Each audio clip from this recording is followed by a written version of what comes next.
Hello and welcome to Pop Culture Tab. My name is Logan Knight and I'm joined by Michael Cook. And in this series of podcasts, we will be covering various pop culture topics from various platforms, from music, video games, films, TV shows, and anything in between. We aim to get some guest speakers in at some point that know what they're talking about.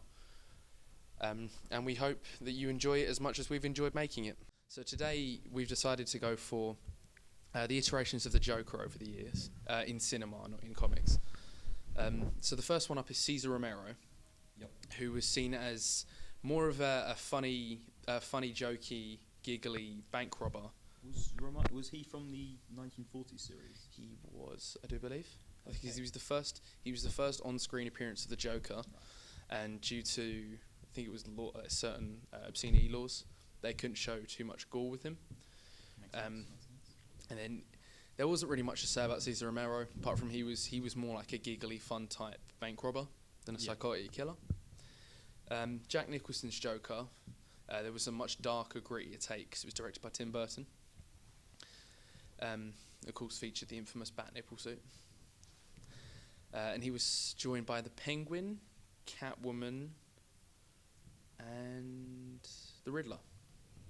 The Riddler was played by Jim Carrey. Yep, sounds about right. Yep. It was much darker, grittier take, and he still wasn't as dark as it gets. I should have mentioned at the beginning of this. There's going to be spoilers for the new Joker. He's not as gritty as it gets, but he was a lot darker than Cesar Romero's take. And Cesar Romero's take was really, really clean cut. And then Jack Nicholson's was more of a bloody, brutal. He murdered his own goons. He robbed banks. He attempted to kill Batman. I feel like we've missed one because I've got for Nicholson the second one. Yep. I feel he was a more happy vibe because I swear he was the one that went to a museum and just started to paint over things. Was that not him? I think that was him because he had like a mixture of Cesar Romero's jokey side, and then he had that darker, grittier, psychotic to him. But he still wasn't very. He was still quite. He wasn't that bad. Okay. He was more like an annoyance to Gotham's police force than anything else. And then we reached the animated series of Mark Hamill, who to this day is still voicing Joker in the animated series. It's true. He is. And he's Mark Hamill's actually said himself that he wants to take up more voice acting work, and he's appearing in Child's Play, the remake. Child's Play, what's that about? Chucky. Oh, that one. Yep. He's actually going to be voice acting Chucky. That's going to keep me up at night, yeah? Interesting. And that take, it was very more psychological. He kidnapped, I think it was Tim Drake. Yeah, Tim Drake. And turned him into the own form of his own Joker. Yeah, that was a crazy episode. That was mad. And he tried to brainwash him into trying to kill Batman. And of course, Tim Drake overpowered his psychotic at the last second and pulled the trigger on Joker, which did kill him off in that animated series for a little bit. And I think Mark Hamill's Joker was a lot more. You see the turning point of him being more crazy and more dangerous. I mean, they did have a lot more breathing room for him to like grow and change with the series. Yeah, absolutely, as well. Which is about because 1.5 hours. because the animated series, it was more of there was a bigger audience for it as well. And there was 4 seasons. That's a lot of content. So it's a lot of Mark Hamill. It's a lot of Mark Hamill. The next Joker on the list is Heath Ledger, which personally I think is the most famous Joker, and he is definitely top of the list. My favourite Joker personally. I would put him. I'd tie him with Joaquin. the latest Joker. Yeah, I would tie him with Joaquin Phoenix. Yeah. Because he the whole I can't say the word. It's like sin. It's like CYN. Like. Cynical. Cynical. That's the word. Cynical. He was a very cynical person. Yeah, and without he was any morals or anything. Like even Alfred said it himself. Like some men just want to watch the world burn. He had no real motivation, whereas Joaquin's Joker did. Yeah. But Heath Ledger's Joker was just purely for the chaos, and he was the agent of chaos. Like Joker was originally painted to be. and he didn't really seem to care about his own death. As like by the end of the movie, when Batman had thrown him off of the roof, He was and like he got caught, he was just laughing the whole way down, even when he did think he was gonna die. and then he got annoyed when they didn't blow up the boats as well. Yeah, That was good. yeah, he got really annoyed when the boats didn't go. But yeah, Heath Ledger's Joker was just a really great cinematic take, and he was supposed to appear in the next Dark Knight, as an Arkham inmate. But of course Heath Ledger died between Effing chat for progress. Heath Ledger, please Yeah, don't. effing chat for Heath, my boy. Should we go to the Gotham Joker? Yeah, let's go Gotham Okay. Joker. I want to put off Jared Leto for as long as I can. I don't like him. Right. The Gotham TV show one. I haven't seen him. I didn't It watch Gotham focused. that much. I watched a little bit of Gotham. It I watched the focused. first two It focused seasons. more on Bruce Wayne than it did Batman, and then towards Yeah, the it end of the was- it was way series, he too- was becoming It was, more. it was just after his parents' death Yeah, or murder, I should say. yeah. Spoiler alert. Spoiler alert: Batman's parents die. Oh. It's like Uncle Ben's death. We just don't need to see it anymore. Yeah, it's just. Oh yeah, spoiler alert: It's so Spider-Man as common. well. But yeah, it's like Gotham was okay, and the Joker, he did develop as the series went, but he didn't get to the level of some of the other Jokers have done. Obviously, next is my least favorite Joker, like absolutely without doubt, least favorite is Jared Leto. He's a good actor. Jared Leto is a good actor, but he did not play the Joker well at all. Because he saw him as more of a mob boss, which is nothing wrong with that. But just every element of his Joker wasn't right for me. It just didn't work for me. Like, the most Joker thing about him was the green hair and the fact he wore lipstick. Yeah, it wasn't much of a. I can see what they were going for. I can see what they were going for, like a tatted up, younger, like mobster Joker. I just don't personally think it worked. It could have worked if it hadn't been chucked in Suicide Squad. I think if it was in Yeah, he didn't- if it was in a Batman film, it would have worked if better. he didn't like his pure narrative was drawn like on Harley, and I think it said he had like 15 minutes of screen time total, which just it's not enough to purely build a Joker. Yeah, for Suicide Squad, it was based around the swords, and then they chucked in Joker, which he should have had been the main villain of a separate film. He shouldn't have Yeah. been chucked in as like a minor Yeah, character. he should have either been the main villain of a separate film, or he should have done more to fuel the narrative of Suicide Squad, like maybe helping the Enchantress get her totem. Or maybe Suicide Squad come after he's been introduced, so that Yeah. he's fully fleshed out. Yeah, absolutely. And then Because they so just then didn't you don't introduce find him much well of enough. And it's not always like, as I said, Jared Leto's a good actor. But it wasn't. I think that was more on production's fault. It's just But they Warner just- they Brothers didn't trying to give get him- for a quick crush cap. Yeah, they didn't give a great Joker. But he's got more. Jared Leto's got more films as Joker scheduled, so let's hope. And I don't think he's going to be in the Suicide Squad remake, because it's not Suicide Squad 2, is it? It's James Gunn's The Suicide Squad. Yeah, so I hope to see that they turn Jared Leto's character around a bit. Maybe he sorts that laugh out. I did not like the laugh. And then finally is Joaquin Phoenix. That's a good point. No, the laugh makes the Joker though. Yeah, It's the laugh how absolutely makes the they Joker. laugh. Heath Ledger's great laugh. Same for Phoenix. I think Yeah, the blood curdling laugh Phoenix does. I is like so I nice. like the psychotic laugh of, and I like how they've torn, like in the new Joker, they have brought it so it's a mental illness of his as well. Oh, heads up! This is now spoiler Yeah, territory. we're in Everything the before was all territory good, now. Now is a big Um, no-no. Yeah, but I like how they've done it so he smiles, he laughs when he's not supposed to and stuff like that.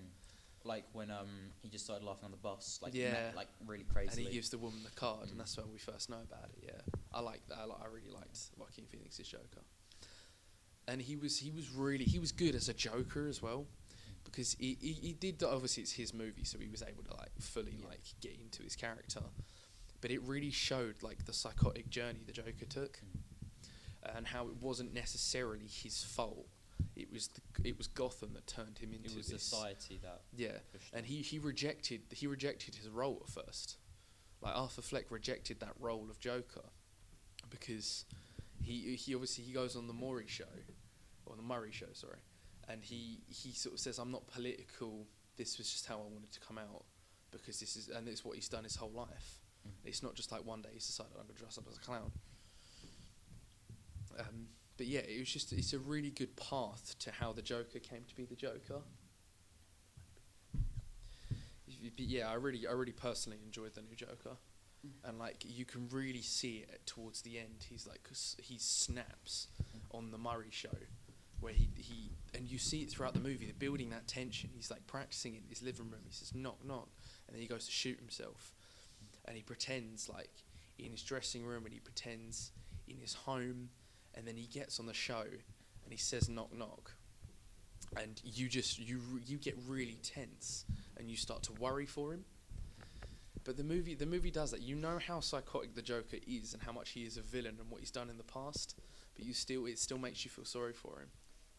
I think one of the best scenes was when I think it was Frankie and the little dwarf comes to visit him, and then he locks the door, and then he stabs him. And in Joker being the Joker, being psychotic, he tells the guy, The little one. the little one, I can't remember his name, Neither.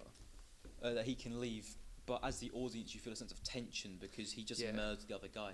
But at the same time, it's the Joker. You don't understand his actions. He just and does you things. you think that he's saying you can go, just to so kill that him. the guy lures him over, Yeah. and then stabs him. But he just lets him go because he was always nice to him. Especially at the point where the door's locked, where you think it's a trap to get him into the corner, and then he just lets him go. Yeah, it's was crazy. And how the order of disorder where he imagines things, that sudden realization where what he thought he was going on dates with his, I guess, girlfriend, you could call it, was he'd never talked to her before except on the lift. Yeah, and like she sort of planted that idea in his brain about like shooting himself as well. And it does make you like think at the end like how much of that is real. And how much of the Joker was actually real, because obviously you have that biased narrative of like Arthur Fleck telling you what's what. Mostly there's jumps in the beginning of the film of him whacking his head on a cell in Arkham, and like it just makes you worry how much of the film is actually real. So I personally think a lot of it happened, because obviously there's a cut at the end where it cuts to Bruce Wayne standing among his dead parents, which I absolutely believe happened. And obviously he says at the end he's laughing about a joke, and he said he wouldn't understand it. I like how they intertwined the origin of the Joker with the origin of Batman. How the Joker, after he snaps, kills some people, results in the murder of the Waynes, being a cause of social revolution. Yeah, it's a real like butterfly effect. But it's tough because Bruce in that movie is 10, I think they said. And in some renditions of the comics, he doesn't become Batman because of his parents' murder until he's 15, others 25, and it just goes up. So it's going to be tough because they'll either have to deal with a time jump, and if they deal with the time jump, it would make more sense. And then if they make another movie, because it would mean that Joaquin Phoenix's Joker is serving a sentence in Arkham, and then by the time he gets out, Batman has taken down the Joker mob, if you will, the clown mob. And he's really cleaned up the streets of Gotham in about 10, 20 years, and then Joaquin gets out and wreaks havoc again.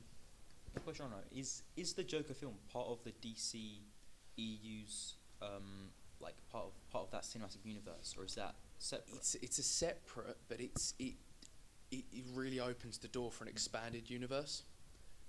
Because with that movie, because they've got Jared at late stage, if they put it into the DCU, they could do the Three Jokers storyline from the comics. Yeah, absolutely.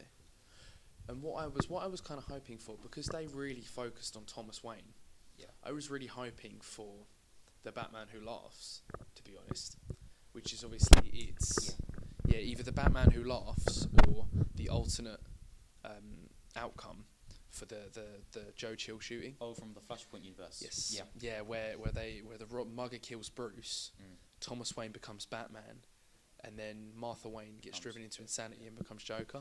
I really liked that because it's so much of a metaphor in the new Joaquin Phoenix's Joker that everyone's a Joker, like everyone's in the Clown Squad. Clown Squad v Suicide Squad. Let's do it. But it's such a metaphor. Like it could be a metaphor. It could have been a metaphor for Martha Wayne joins the group of Jokers, and then she becomes the Joker. But I really liked how it played out. I really liked how Joker played out, and it led to these other events that we obviously know as being really massive things. I didn't personally like.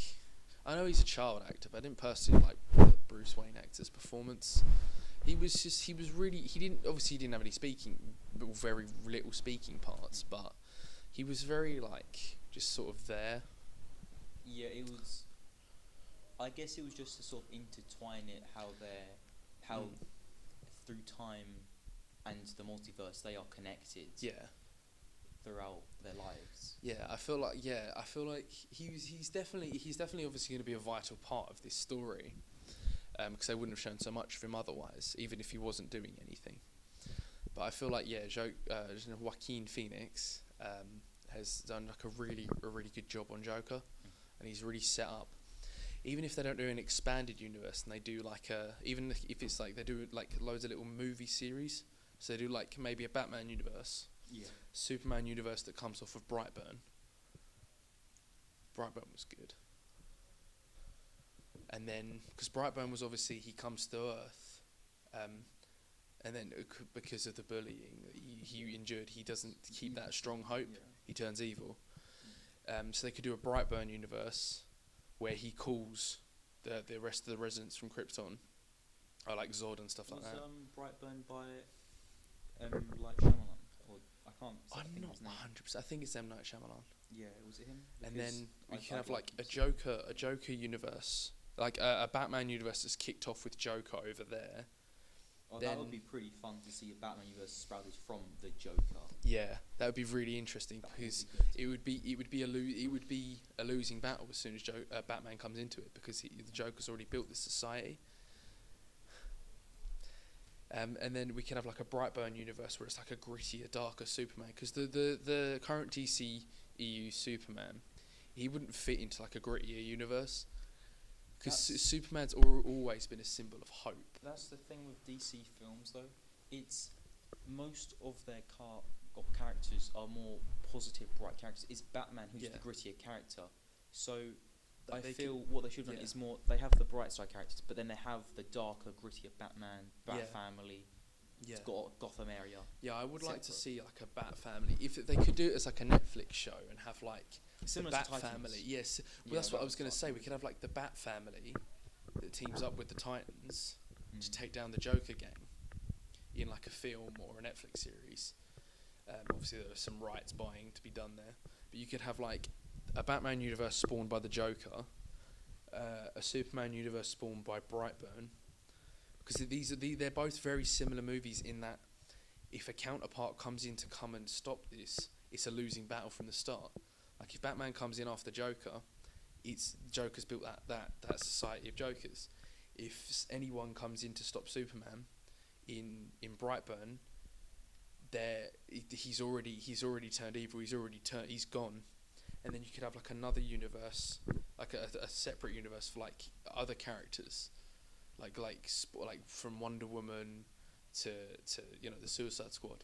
They could have something spawning off the Suicide Squad. And I feel like there's a real opportunity for an expanded universe here. Yeah, that could work. Yeah. Brightburn could also be similar to how Earth 5 or I can't remember. There's a crossover event called Forever Evil in DC's New 52. I can't remember what their coalition or whatever of villains was called, but it was similar to that. How Batman, of course, is evil, called Ultraman in that universe, and then that could tie into having a crossover multiverse event with the main DCEU as of current. Yeah, absolutely.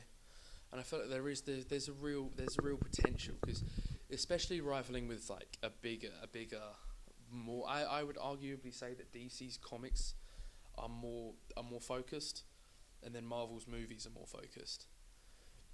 While both other counterparts are really good, I feel like DC's movies have really picked themselves up. Yeah, the initial wave was more of a cash grab by Warner Brothers to just pump it out, to get some more money, get to Marvel's level and try and take to oppose Marvel type of thing, which obviously didn't work. Yep. But then they were able to further down the line. They were able to afford characters like bigger names like Ben Affleck. Although Ben Affleck always wanted to play Batman, though. Yeah, he would So, have done that. He would have always done that. And of course, And Henry Henry Cavill was a Cavill. massive fanboy of DC. Yeah, and Henry Cavill actually always wanted to play Captain America. He auditioned for Captain America as well. Fun fact: Michael Jackson auditioned for Spider-Man. Oh yeah, no, he wanted Sam to buy Raimi's. it. Yeah, for Sam Raimi, he wanted to buy it and then make himself Spider-Man. But obviously, Sony weren't sellouts and said no. Unlike Marvel. Yeah, Marvel, because Marvel went bankrupt, didn't they? And they sold. Well, nearly, yeah. They nearly went bankrupt, so they sold rights to certain characters. Fantastic Four, but it's all obviously come back to them because Disney's empire has reigned supreme. But I feel like that's where DC has the edge. DC can do what they want to do. Yeah, they don't. Marvel have to need buy approval any from rights. Disney. Marvel need those approvals from Disney and the rights and stuff.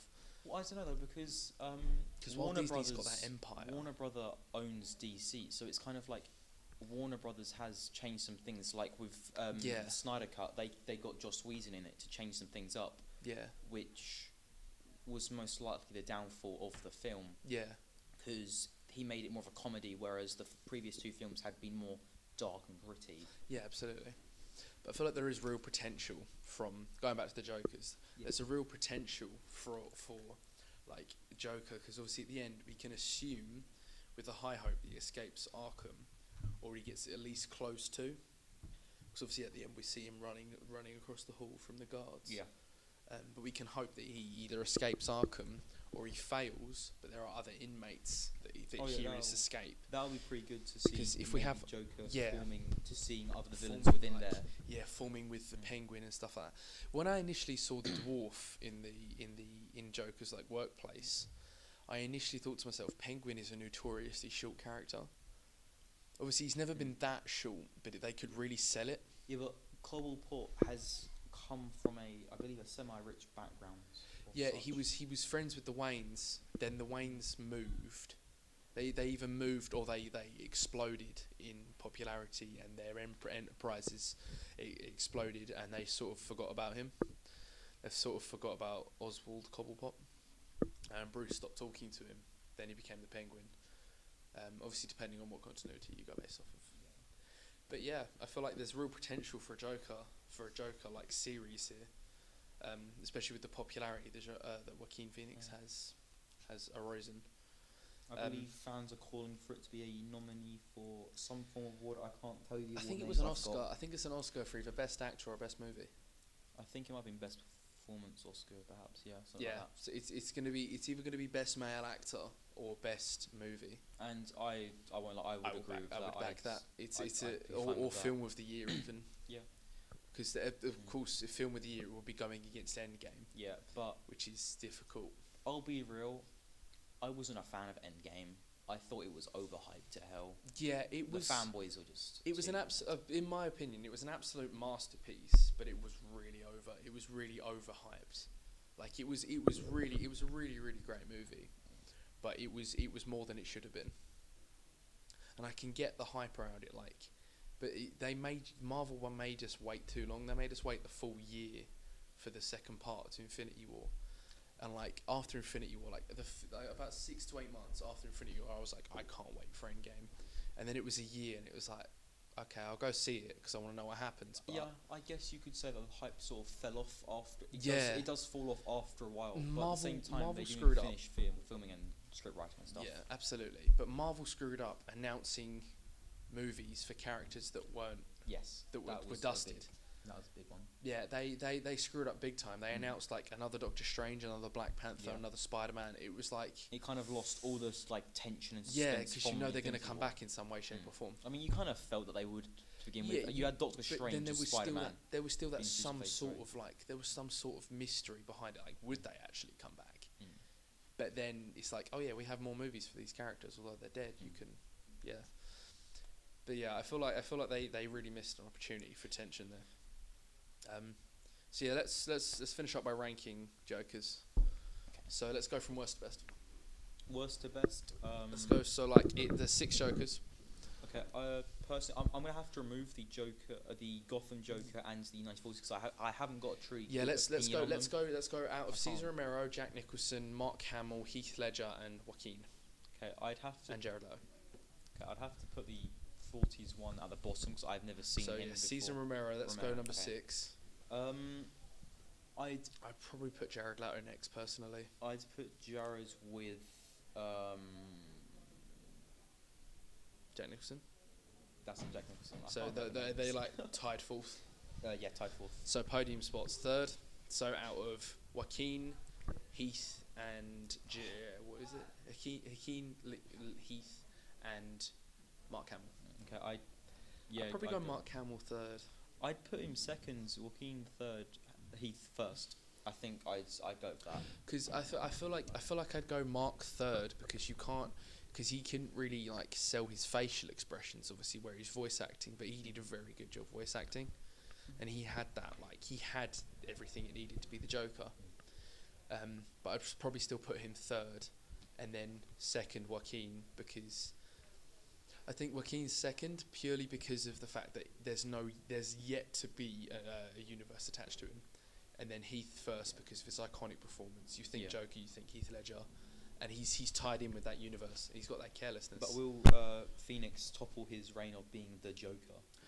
It's quite possible because there's going to be newer fans that tune in for the Joker now, that would prefer him because they haven't seen The Dark Knight and stuff like that. True. Like you got to think about the new, because that's what I'm thinking. Like Marvel Phase 4, it's all new heroes because there's going to be new audiences that only know them and they don't know Iron Man and stuff like that, or they know Iron Man but haven't seen him much. Yeah. That's so yeah. I think he could in the years to come well topple Heath Ledger, as you think Joker, you think Joaquin Phoenix. But yeah, right. So thank you for listening to the podcast. We will tune in whenever with your next topic. All right, thank you, and Goodbye. goodbye.